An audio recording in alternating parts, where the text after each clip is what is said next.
তিনি জানেন না কল্যাণ ব্যানার্জি কোন পরিবারে বড় হয়েছেন। হয়তো তাকে বড় করার নেপথ্যে কোনো সমস্যা রয়েছে। তবে কল্যাণ ব্যানার্জি তাঁর কুকথার জন্যই বিখ্যাত। তৃণমূল সাংসদ তথা আইনজীবী কল্যাণ বন্দ্যোপাধ্যায়কে চাঁচাছোলা ভাষায় আক্রমণ করলেন বিচারপতি অভিজিৎ গঙ্গোপাধ্যায়। এদিন অভিজিৎ গঙ্গোপাধ্যায়কে প্রশ্ন করা হয়েছিল, রাজ্যের শাসক দলের লোকসভার এক নেতা কোর্টে জানিয়েছেন অর্ডারগুলি বেশিরভাগই রাজনৈতিক। এই প্রসঙ্গে কল্যাণ বন্দ্যোপাধ্যায়কে এক হাত নেন অভিজিৎ গাঙ্গুলি। কি বলছেন তিনি, শোনাবো আপনাদের। He is infamous for his such comments like a person who appears not to be a civilized person. His brand identity is that, and he talks like that. Perhaps he has some problem in his upbringing. I do not know his origin and from which family he comes.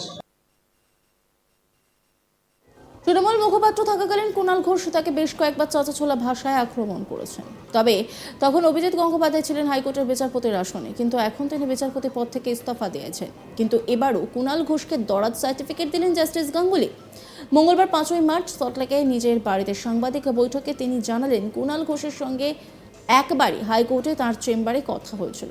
Kunal Ghosh সম্পর্কে অনেক কথা বলেন, কিন্তু কুণাল ঘোষ মানুষটি আমার ভালো লেগেছে। আর কুণাল ঘোষের হাতের লেখা আরো চমৎকার। কি বলছেন তিনি, শোনাবো আপনাদের। আমার মুখে কথা বসাবেন না। আমি বলেছি কুণাল ঘোষ আমার পরিচিত, আমার সঙ্গে কথা হয়েছে, আমার চেম্বারে একদিন এসেছেন, আমরা দীর্ঘ আড্ডা মেরেছি, কিন্তু এই একদিনই। তবে আমার মানুষটিকে ভালো লেগেছে, এটা আমি বলেছিলাম এবং আজও বলছি। অনেকেই কুণাল ঘোষ সম্বন্ধে অনেক রকম মন্তব্য করেন, কিন্তু আমি সেই মন্তব্যের সঙ্গে সহমত হতে পারিনি। আমার কথাবার্তা বলে মানুষটিকে ভালো লেগেছে এবং তার হাতের লেখা তো আরো ভালো, কলমের জোর অনেক বেশি।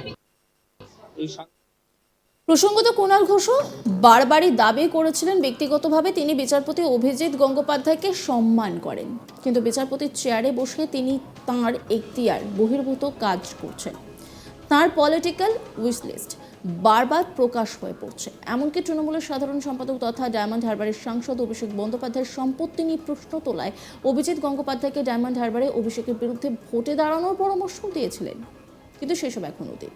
বিচারপতির পদ থেকে ইস্তফা দেওয়ার পর কুণাল ঘোষকে দরাজ সার্টিফিকেটে দিলেন অভিজিৎ গঙ্গোপাধ্যায়।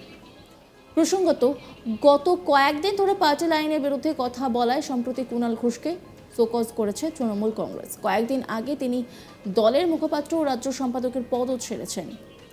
এই পরিস্থিতিতে বিজেপিতে যোগ দিতে চলা অভিজিৎ গঙ্গোপাধ্যায়ের মুখে কুণাল ঘোষের প্রশংসা শুনে অনেকেই বলতে শুরু করেছেন, দুয়ে দুয়ে চার নয় তো।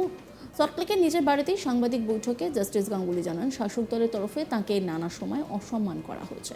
শাসক দলের মুখপাত্ররা বহু সময় তাকে অপমানজনক কথা বলেছেন। অভিজিৎ গঙ্গোপাধ্যায় জানান, মূলত শাসক দলে তাকে রাজনীতিতে আসার বিষয়টি নিয়ে অনুপ্রেরণা জুগিয়েছে। এছাড়াও তিনি বলেন, জুডিশিয়ারির বিরুদ্ধে এভাবে কথা বলা যায় না, বিচারপতিকে এভাবে গালিগালাজ করা যায় না। কোনো বিচারের রায় পছন্দ না হলে উচ্চ আদালতে যেতে পারেন। শাসক দল সেখানে তো গেছেনই, বিচারপতিকেও অপমান করেছেন। কি বলছেন তিনি, শোনাবো আপনাদের। শাসক দলের তরফ থেকে আক্রমণ করা হয়েছিল, অপমানজনক কথাবার্তা বলা হয়েছিল। তারাই আমাকে বলা যেতে পারে এক ধরনের অনুপ্রেরণা জুগিয়েছেন, যে কয়েক মাস আগে চাকরি ছেড়ে বহু টাকা আর্থিক ক্ষতি হয়েছে, যে কারণে 5 মাস আমি তো মাইনে পাবো না, যে পেনশনটা পাবো সেটা মাইনের চেয়ে অনেক কম, অনেক, এবং অন্যান্য সুযোগ সুবিধাও অনেক কম। তো তারাই আমাকে অনুপ্রেরণা জুগিয়েছেন। তাদের মুখপাত্ররা বহু সময় অপমানজনক কথাবার্তা বলেছেন। তারা জানেনই না, কোনো শিক্ষা দীক্ষাও তাদের আসে বলে মনে হয়নি কখনো, যে জুডিশিয়ারির বিরুদ্ধে এইভাবে কথা বলা যায় না। একটা জাজমেন্টের বিরুদ্ধে অবশ্যই কথা বলা যায়, তার জন্য অ্যাপিল ফোরাম আছে, তার উপরে সুপ্রিম কোর্ট আছে। তারা তো সেখানে গেছেনই, পাশাপাশি তারা জজকে উদ্দেশ্য করে গালাগাল করেছেন। কেন না, তাদের দুষ্কৃতকারীদের, তাদের দলের, তাদের সব কেলেঙ্কারিগুলো ফাঁস হয়ে যাচ্ছিল। অনেক কেলেঙ্কারি ফাঁস হয়েছে এবং অনেক বড় বড় দুষ্কৃতী যারা মন্ত্রীর ছদ্মবেশে, অন্যান্য আমলার ছদ্মবেশে লুকিয়েছিলেন, তারা আপাতত জেলে আছেন, গড়াগড়ি খাচ্ছেন না 5 স্টার ফ্যাসিলিটিতে আছেন, সেটা আমি এখনো জানি না। অভিজিৎ গঙ্গোপাধ্যায় জানিয়েছেন সম্ভবত 7ই মার্চ তিনি বিজেপিতে যোগ দিচ্ছেন। একই সঙ্গে তিনি জানিয়েছেন বিজেপি একমাত্র সর্বভারতীয় দল যারা তৃণমূলের মতো দুষ্কৃতী দলের বিরুদ্ধে লড়ছে। একই সঙ্গে কোনো সিট থেকে তিনি ভোটে দাঁড়াবেন না। আদৌ দাঁড়াবেন কিনা তা বিজেপির নির্বাচনী কমিটি ও উচ্চ নেতৃত্ব সিদ্ধান্ত নেবেন বলে জানিয়ে দিয়েছেন তিনি। তিনি কি বলছেন শোনাব আপনাদের। আমি ভারতীয় জনতা পার্টিতে যোগ দিচ্ছি এবং এই যোগদানটা আমি শীঘ্রই করব, সম্ভবত 7 তারিখে। তৃতীয় ঘোষণা হচ্ছে যে কোন সিট থেকে আমি লড়াই করব সে সম্বন্ধে সিদ্ধান্ত নেবেন বিজেপির ওপর মহলে যে ইলেকশন কমিটি আছেন তারা। এ বিষয়ে আমার এখনো পর্যন্ত কিছু জানা নেই এবং তাদের সিদ্ধান্ত যা হবে সে আমি টিকিট পাই বা না পাই, লড়ি বা না লড়ি, আমি বিজেপিতে আপাতত জয়েন করছি এবং বিজেপির যে কর্মসূচি তাকে রূপায়ণ করার জন্য আমি কাজ করব।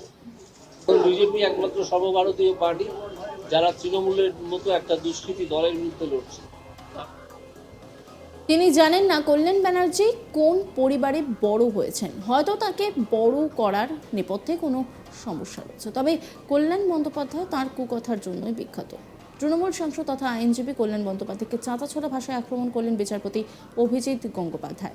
এদিন অভিজিৎ গঙ্গোপাধ্যায়কে প্রশ্ন করা হয়েছিল রাজ্যের শাসক দলের লোকসভার এক নেতা কোর্টে জানিয়েছেন অর্ডারগুলো বেশিরভাগই রাজনৈতিক।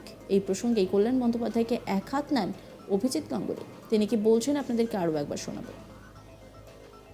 Kullan Banerjee is infamous for his such comments like a person who appears not to be a civilized person. His brand identity is that, and he talks like that. Perhaps he has some problem in his upbringing. I do not know his origin and from which family he comes. Kullan Banerjee Trinamool মুখপাত্র থাকাকালীন কুণাল ঘোষ তাকে বেশ কয়েকবার চাঁচাছোলা ভাষায় আক্রমণ করেছেন। তবে তখন অভিজিৎ গঙ্গোপাধ্যায় ছিলেন হাইকোর্টের বিচারপতির আসনে, কিন্তু এখন তিনি বিচারপতির পদ থেকে ইস্তফা দিয়েছেন। কিন্তু এবারও কুণাল ঘোষকে দরাজ সার্টিফিকেট দিলেন জাস্টিস গাঙ্গুলি। মঙ্গলবার 5ই মার্চ সল্টলেকে নিজের বাড়িতে সাংবাদিক বৈঠকে তিনি জানালেন কুণাল ঘোষের সঙ্গে একবারই হাইকোর্টে তাঁর চেম্বারে কথা হয়েছিল। কুণাল ঘোষ সম্পর্কে অনেকে অনেক কথা বলেন, কিন্তু কুণাল ঘোষ মানুষটি আমার ভালো লেগেছে। অন্যান্য খবরের আপডেটের জন্য অবশ্যই নজর রাখবো আজ তাক বাংলার ইউটিউব চ্যানেলে।